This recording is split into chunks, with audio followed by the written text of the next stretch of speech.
ট্রফোমণ্ডল হচ্ছে ট্রপোস্ফিয়ার, যেটি ভূপৃষ্ঠের নিকটতম বায়ু স্তরকে বলে ট্রফোমণ্ডল। মেঘ, বৃষ্টি, বজ্রপাত, বায়ু প্রবাহ, ঝড়, তুষারপাত, শিশির, কুয়াশা এসব স্তরের সৃষ্টি হয়।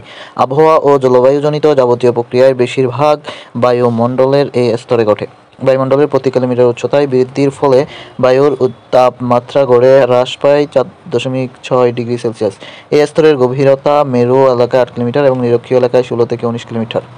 ট্রফোবিরতি বা ট্রফোফাউস ট্রফোমণ্ডলের শেষ প্রান্তের অংশের নাম ট্রফোবিরতি। ট্রফোমণ্ডলের সীমানা উপরের দিকে হঠাৎ করে শেষ না হয়ে ধীরে ধীরে এর গুণ পরিবর্তিত হয়ে পরবর্তী স্তর স্ট্র্যাটোমণ্ডলের গুণাবলীর সঙ্গে মিশে গেছে। এই স্তরের গভীরতা প্রায় 1.6 কিলোমিটার।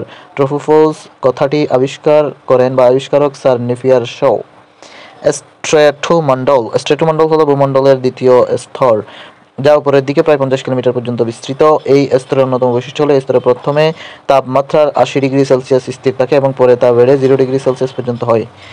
ট্রফোবিরতি এবং স্ট্র্যাটোমণ্ডলের মাঝামাঝি উচ্চতায় ওজোন বা O3 গ্যাসের একটি স্তর থাকে, একে ওজোনস্ফিয়ার বলে। স্ট্র্যাটোমণ্ডলে অবস্থিত ওজোনস্ফিয়ার সূর্যের ক্ষতিকর অতি বেগুনি রশ্মি থেকে জীবজগতের রক্ষা করে। এই স্তরের উপরে অবস্থান করে স্ট্র্যাটোবিরতি। স্ট্র্যাটোমণ্ডল ও মেসোমণ্ডলের মধ্যবর্তী অঞ্চলে তাপমাত্রার স্থিতি অবস্থাকে স্ট্র্যাটোবিরতি বলে।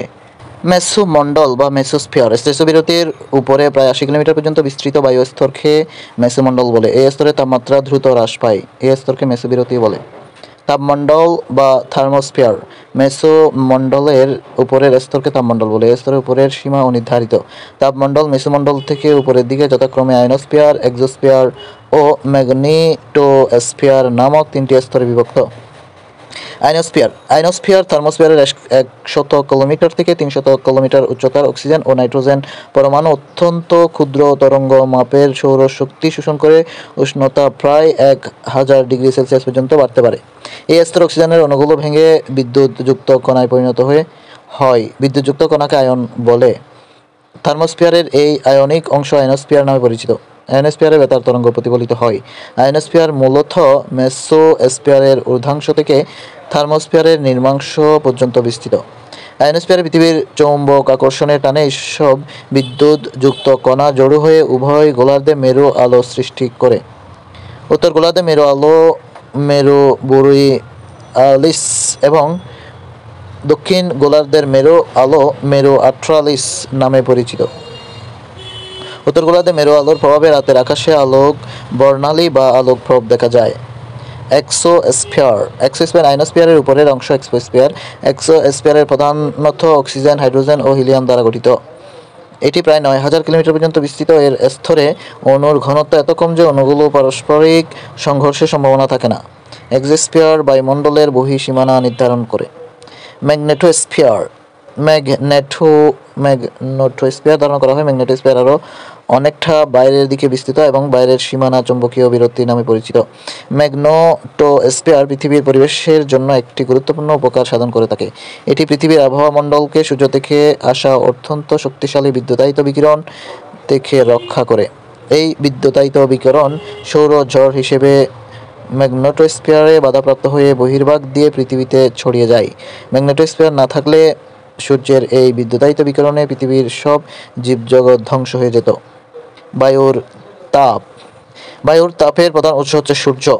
ভূমণ্ডলের মোট শক্তির 99.97% আসে সূর্য থেকে। সূর্য থেকে আসা শক্তি বায়ুমণ্ডলে তাপীয় শক্তি বা গতির শক্তির আকার ধারণ করে।